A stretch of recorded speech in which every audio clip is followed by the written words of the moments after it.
Namibia lies in southwest Africa. The Namib Desert stretches for almost 2,000 kilometers along the coast. To the north, the desert is crisscrossed by several dry river valleys. One of them is the Huanib Valley. It runs through the desert for several hundred kilometers and ends in the sea.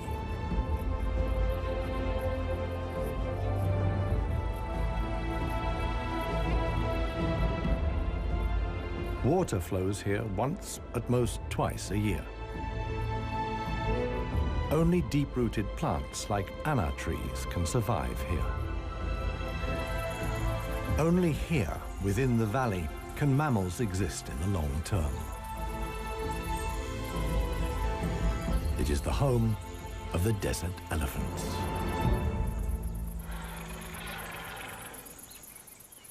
In contrast to their other African relatives, desert elephants live in particularly small family groups.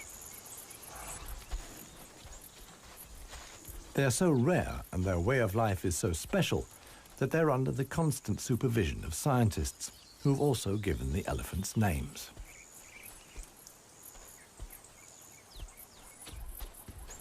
The head of this family is alpha cow Clarissa. The animals don't leave her side for a moment. Only Clarissa knows how to survive in this extreme environment. The shoots of the anna tree are now ripe.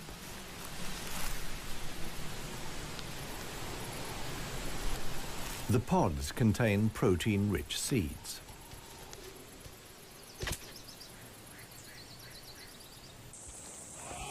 Clarissa has known every one of these trees since her childhood.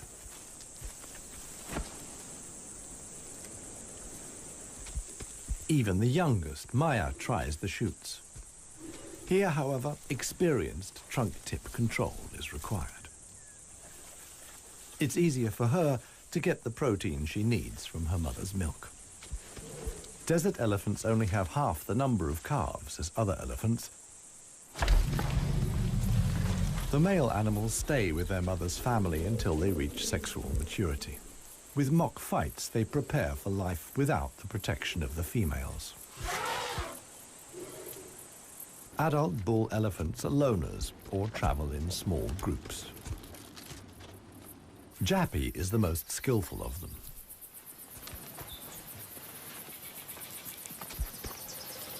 His younger brother watches enviously as Jappy brings down apparently unreachable branches from the tree.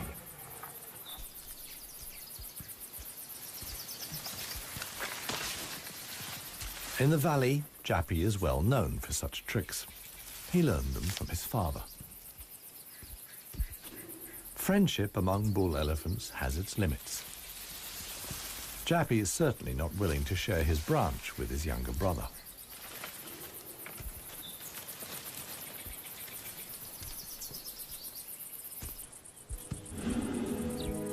Their father, one tusk, is now nearly 60 years old. His trademark is the missing right tusk, lost long ago in a hierarchical battle. For years, he was the undisputed king of the Huanib.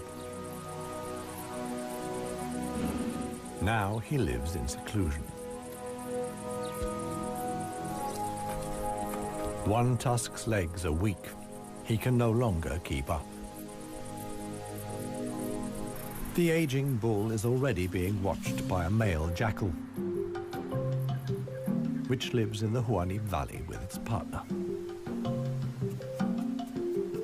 Jackals mostly hunt smaller animals, but they wouldn't turn their noses up at a dead elephant.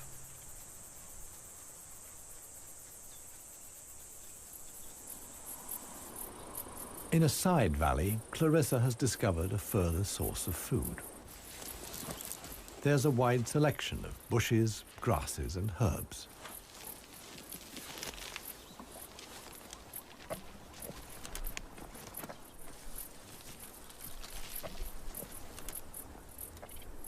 The elephant's climbing skills far surpass those of their savanna-dwelling relatives. This too is a form of adaptation to their special habitat.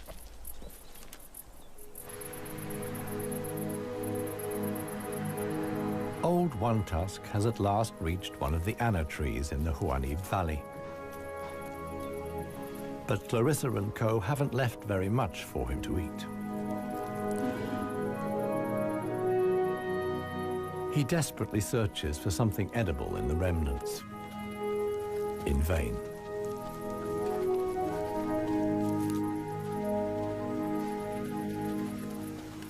For the inhabitants of the Namib, survival is hard. They're used to going for long periods without water. Many get liquid from their food or know secret sources of water. Regardless of size, every green leaf contains a minimum of liquid worth harvesting.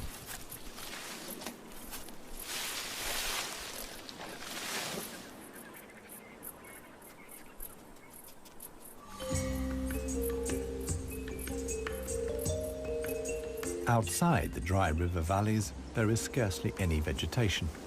Here, only extreme specialists survive. The Namib desert beetle is no bigger than a fingernail. As all animals, it depends on water for survival and has developed a special strategy.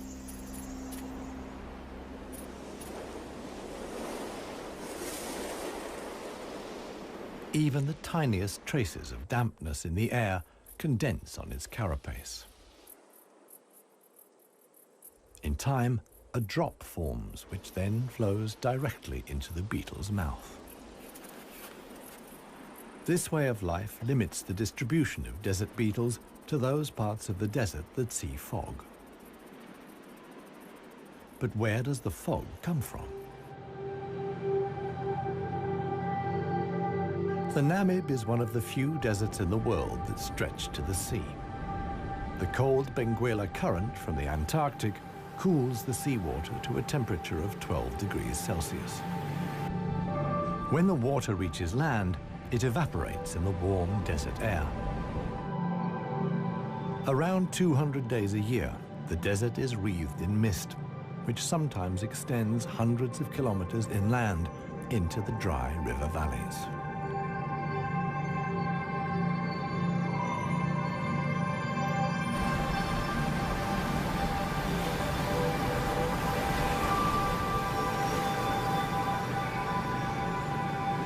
The Benguela current doesn't only bring fog, it's also rich in fish. The animals that benefit most are the brown fur seals.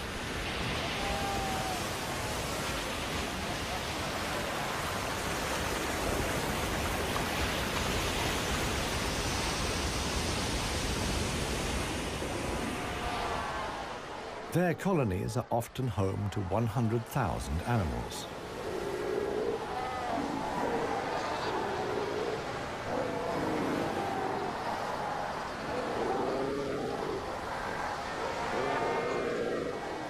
Right now, there's good reason for so many seals to congregate here. The mating season is just beginning.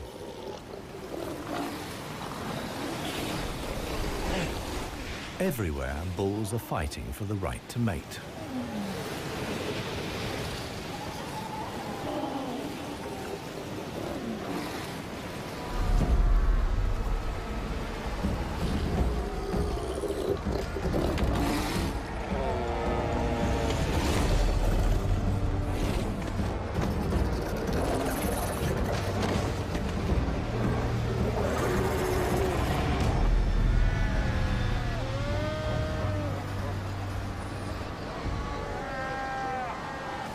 The strongest conquer a whole harem and then have their flippers full.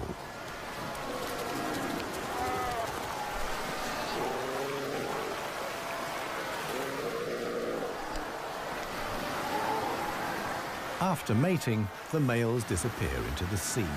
they're not involved in bringing up the young. The fog sometimes penetrates as far as the Huanib Valley.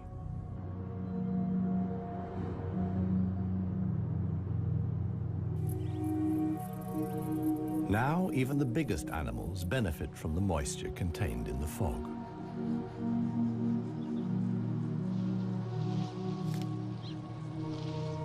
Jappy and his brother can take on a lot of liquid from the drops of dew on the plants they eat. This allows the elephants to go without water for up to 4 days at a time. The pair are still on the move together.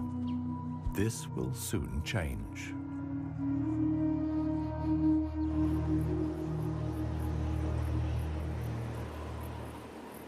As the fog lifts, the sun illuminates a very special event.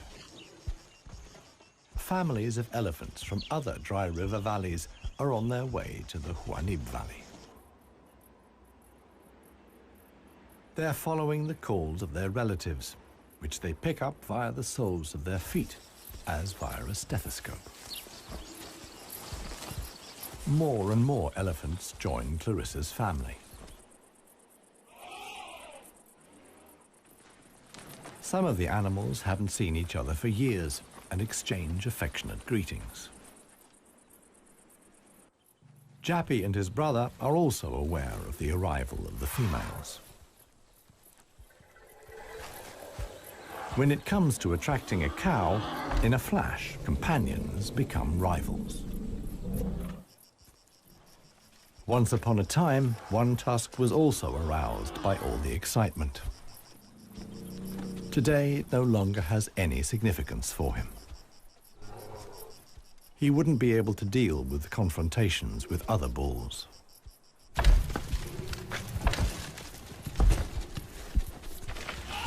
His sons and grandsons, on the other hand, are very excited. For them, it's important to make the most of the female's willingness to mate and prevent others from taking advantage. In the end, however, Jappy only manages to achieve his goal by means of a trick. He abducts the alpha cow, Clarissa.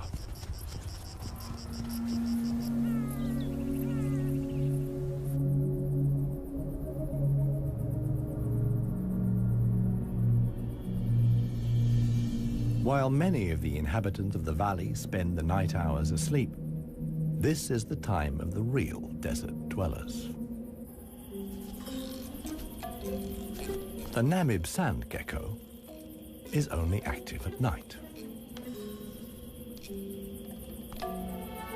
In the darkness, the little predator looks for crickets and spiders.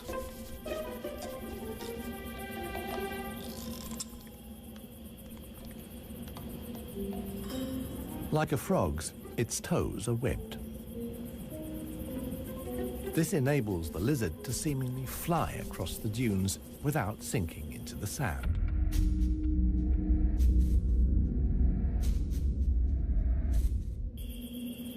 But it also needs to be on the lookout.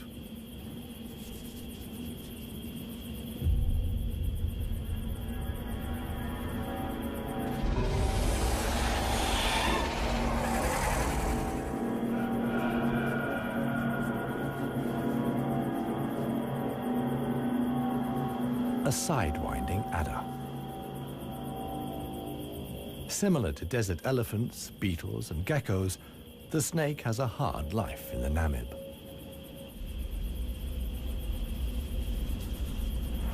It has to hunt successfully to survive.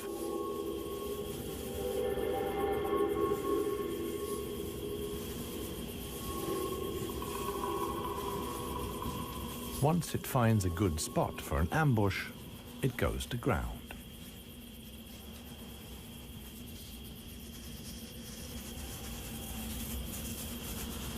The snake is a predator that lies in wait for its prey, relying completely on its camouflage.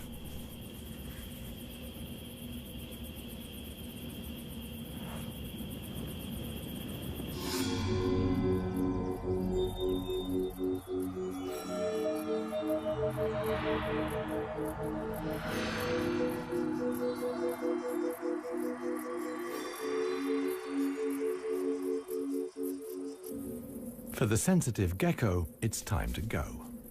In the sun, it would quickly dehydrate. Here, too, webbed feet come in handy. The lizard uses its legs as scoops to quickly dig out astonishing underground passages. It can make tunnels 1 meter long into the ground.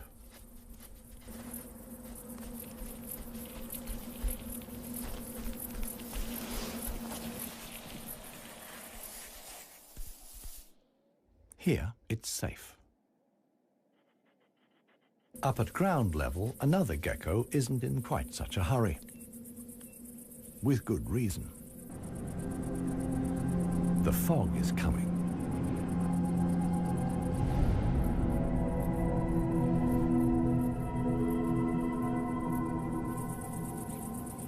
The lizard's large, mirror-like eye surfaces allow the fog to condense here.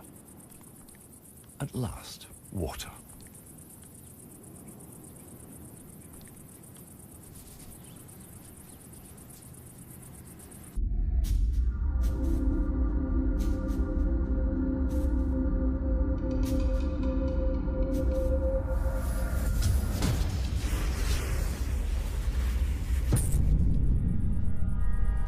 The waiting paid off. This morning, the sidewinding adder can have breakfast and get some liquid into the bargain.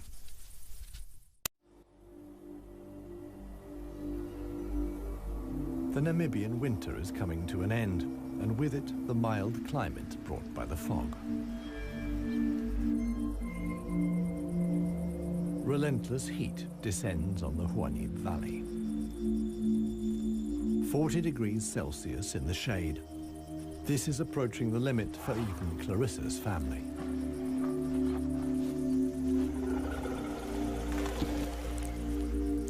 Elephants don't sweat, and so protect themselves against overheating by fanning their ears. But it seems too hot, even for that. The heat is hard to bear for all the animals, but for the youngest, the sun can be lethal.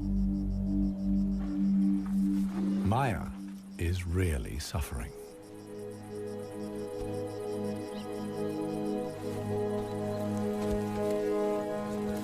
One tusk mobilizes all his efforts for one last attempt at an anna tree. But he no longer has the strength. Exhausted, he withdraws to the shade. During his long life, his legs have carried him more than 400,000 kilometers.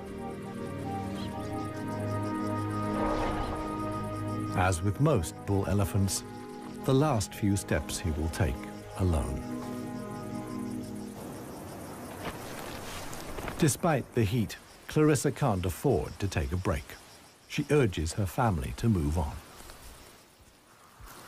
Desert elephants have to spend up to 20 hours a day eating 200 kilos of plant material.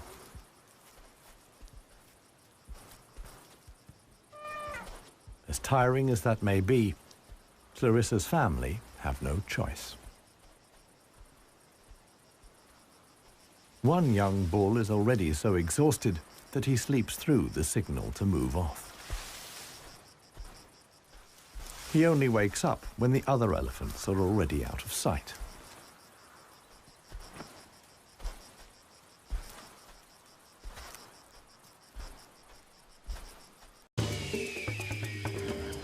This show was created for you and your family to watch together. Welcome to Nat Geo Wild.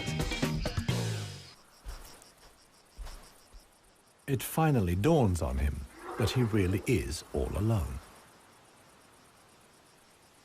Clarissa and the rest of the family have noticed his absence. The animals try to locate each other via smell using their trunks, which are extraordinarily sensitive.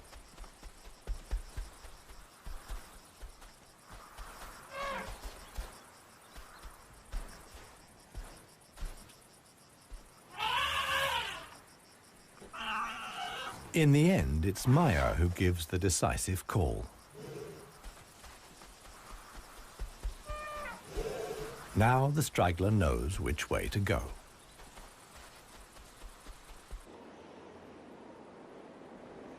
The extremely dry period shows no sign of coming to an end. 1 week later, the heat and the elephants have combined to decimate the plant life in the Huanib Valley.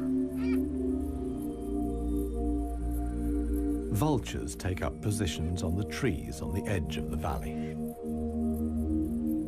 Their time will come when the other animals can find nothing more to eat.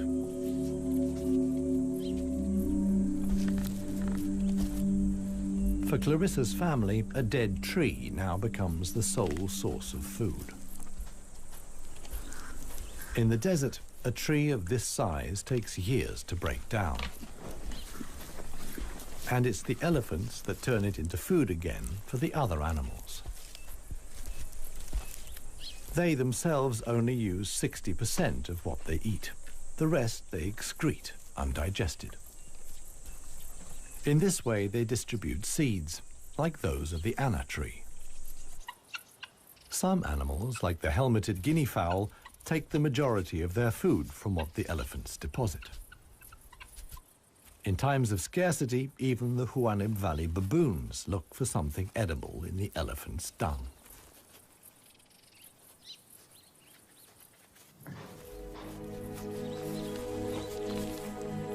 Old One Tusk has one more go at the wood.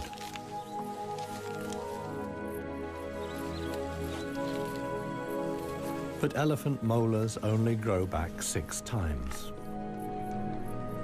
One Tusk's teeth are worn out, and his attempt to eat wood the way he used to is doomed to failure. In other parts of Africa, older elephants seek out swamps where they can live for a while longer on softer leaves. Here, there is no such possibility.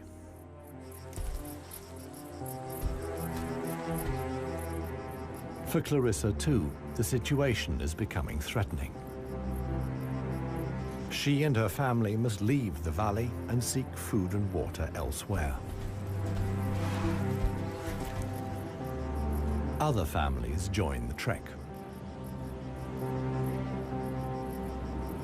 Only Clarissa's knowledge of hidden water sources can save them now.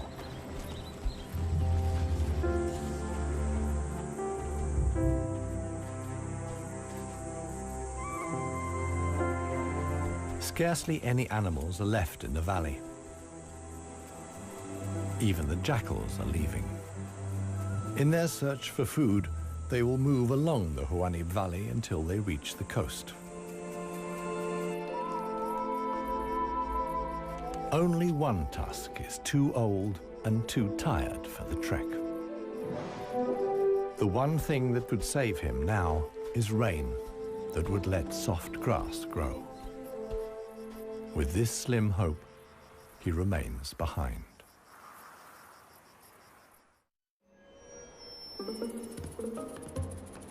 The Namib desert beetle is also looking for something to eat.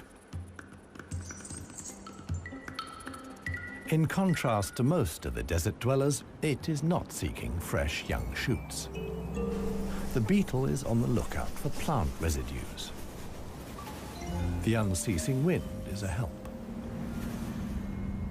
It sweeps fragments of plant life together in valleys and hollows between the dunes. Mostly it's just a few bits of leaf. But sometimes it collects and becomes something like a herbal rubbish dump. Although the plants are completely dried out, they still contain important nutrients.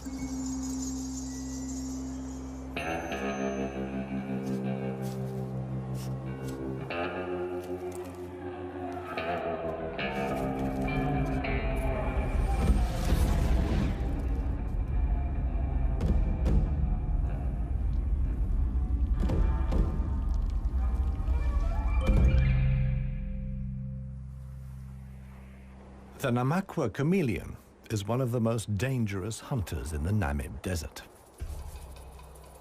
For desert beetles, at any rate. But the beetles don't usually make it quite so easy.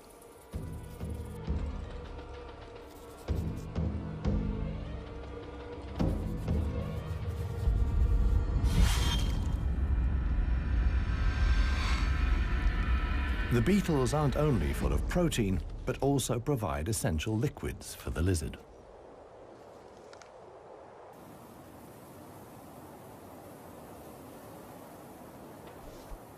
Namaqua chameleons are the biggest reptiles the Namib can support.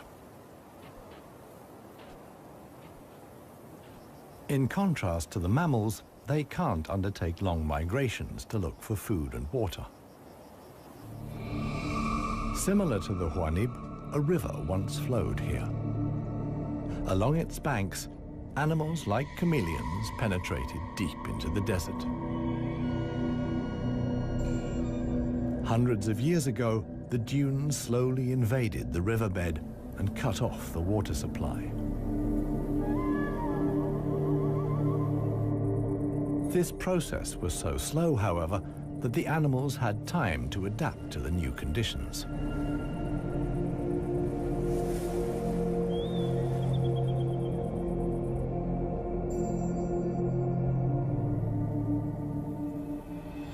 The mammals didn't need such a long period of adaptation.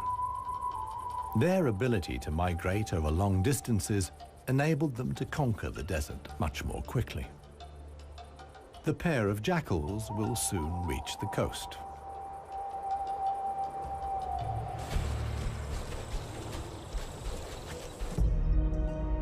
Clarissa, meanwhile, is still searching for water. Little Maya is already exhausted.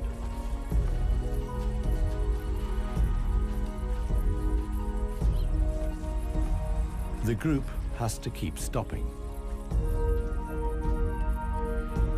The animals are reaching the limits of their strength. Clarissa can produce less and less milk for her daughter. Suddenly, a commotion as Maya sinks to her knees. But Clarissa urges her offspring onwards. It is their only chance.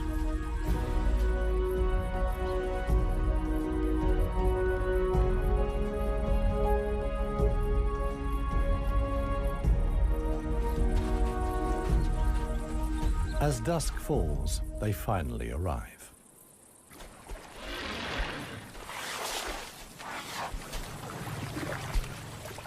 Thanks to Clarissa's knowledge, there's something to drink at last. Adult elephants can get by on 100 liters of water a day.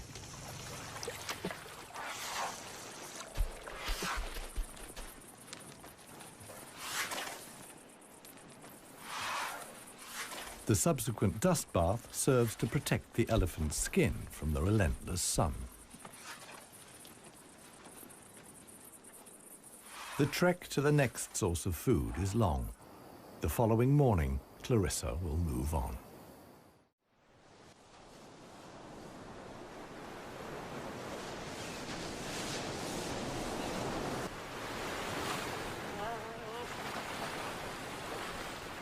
The jackals have finally reached the sea and move southwards along the coast.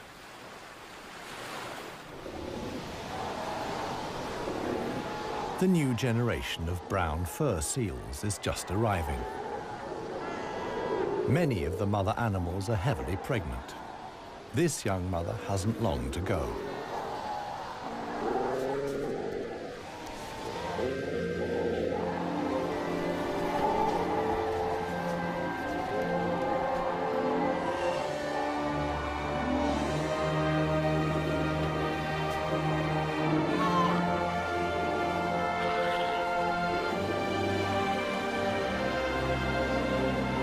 The mother at once welcomes her offspring into the world.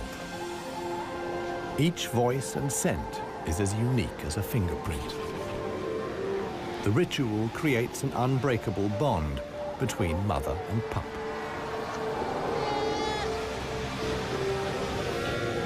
Directly after the birth, the pup has to be suckled.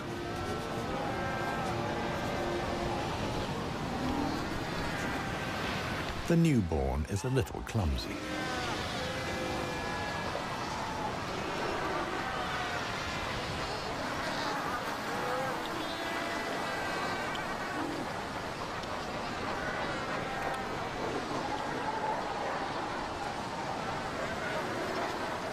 The young mother is not alone.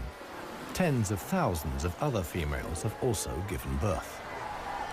Space is at a premium in the colony, a risky situation for the babies.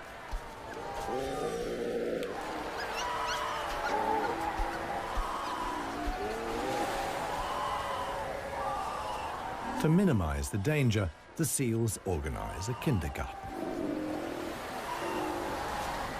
Many of the mother animals leave their newly born pups here.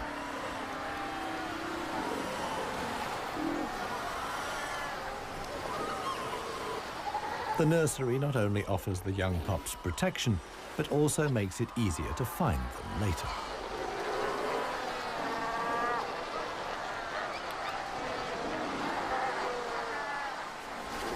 The mother seals have to go out hunting every day to make sure their milk is nutritious enough for the young.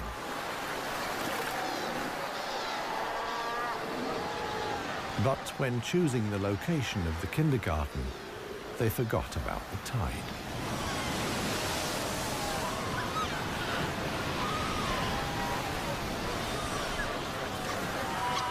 The pups fight desperately against the onslaught of the waves.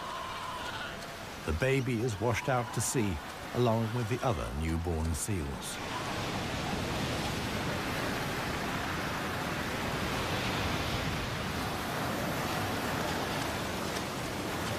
Seal pups can swim, but they don't have the protective layer of fat of adult animals. The pup fights for survival. Another is slowly but surely losing the battle. Within a few minutes, the pups are so exhausted that they can no longer keep their heads above water and drown.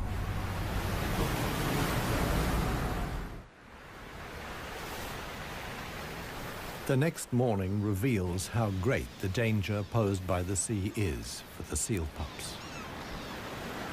The shore is full of little corpses, washed up by the tide.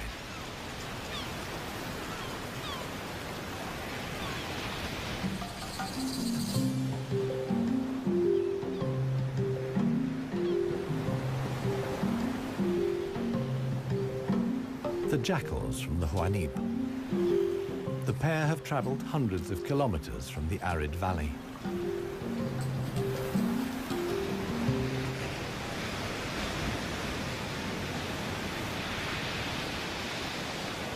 The seal colony is now their only chance of food. Jackals aren't choosy. For them, eating carrion is nothing unusual.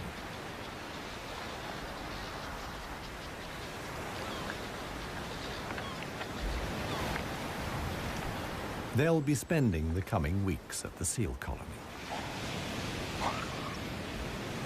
Only when the pups are old enough to swim enduringly, and thus the supply of food runs out, will the jackals return to the Huanib Valley.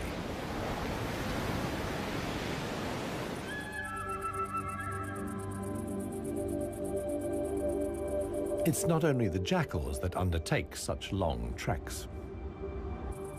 The other inhabitants of the Huanib have a long way to go.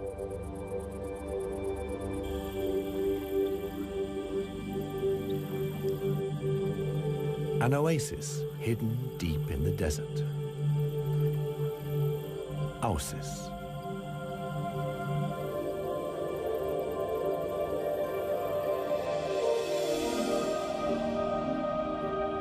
It lies like an emerald in the middle of the desert.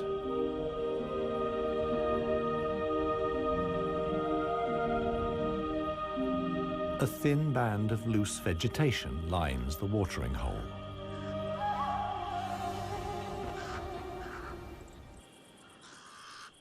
The pied crows are getting worked up about something. Visitors. Big visitors. the legendary desert lions. Desert lions are so unbelievably rare that scientists have fitted them with transmitter collars so that the big cats can be monitored and protected.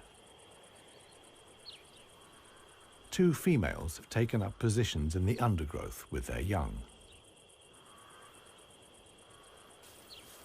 The experienced predators know that it's just a matter of watching and waiting. And indeed, many animals are making their way here.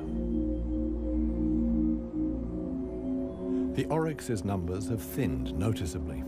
Some are lagging far behind the main column.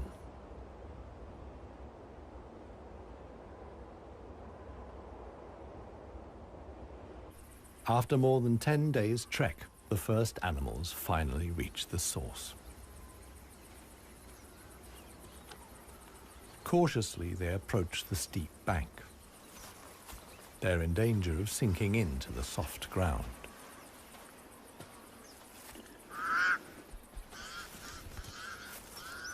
The pied crows sound the alarm again. The lioness's patience has been rewarded. They've caught one of the stragglers. One lioness keeps the oryx in check on the ground. The hunting lioness is completely exhausted. Fighting the antelope has taken the last of her strength.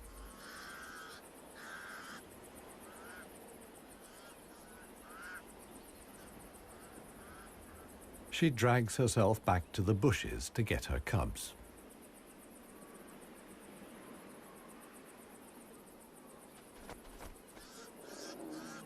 The other lioness keeps the pesky crows at bay.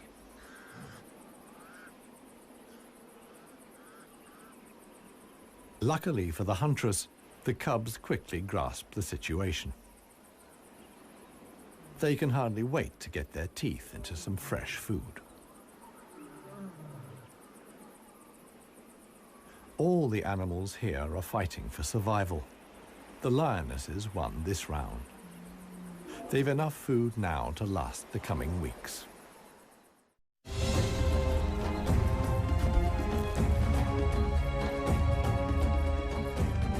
Clarissa and her family have finally reached the neighboring dry river valley.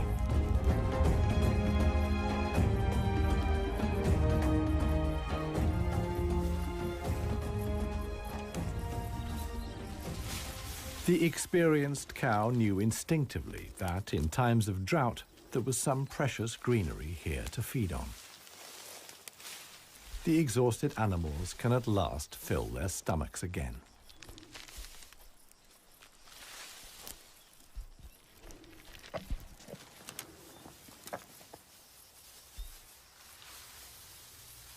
And this is how a happy, full-up baby elephant looks.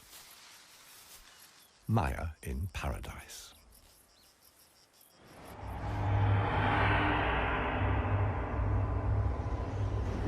A strong wind blows in from the coast, and sandstorms form in the hinterland.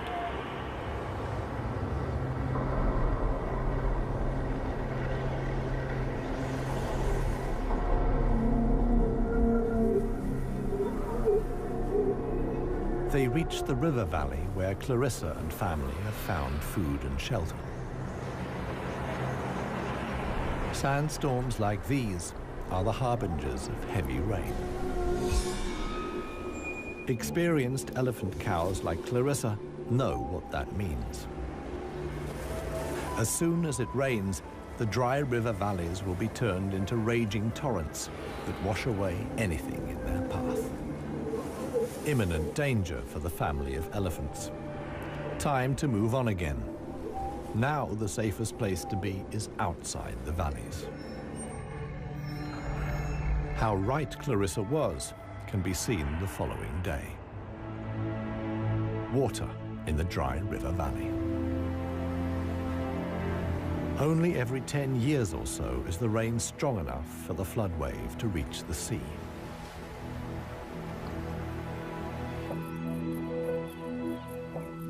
Just a few days later, the first green shoots begin the transformation of the dry river valleys.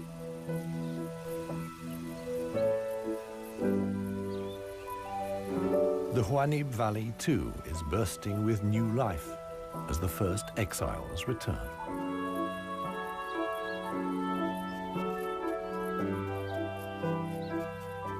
For one animal, however, the rain came too late. Old One Tusk succumbed to hunger before the first drops fell. The jackals find his body on the edge of the valley.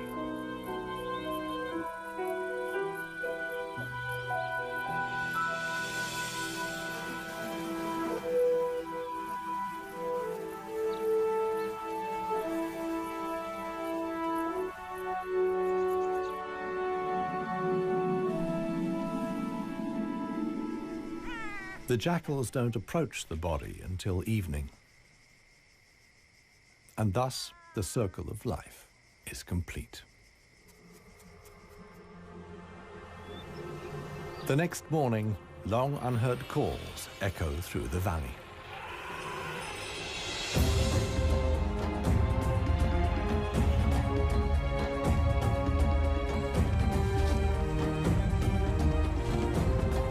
Clarissa is back. Her family survived the floods unscathed. Maya, too, is thriving. At last, the newly greened Huanib Valley comes into view.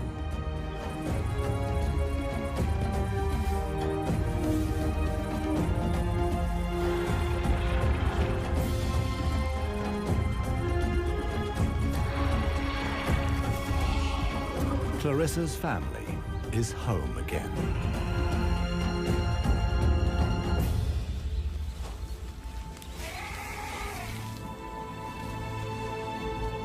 Jappy will pass on the genes of his father, One Tusk, and with them, his strength and intelligence.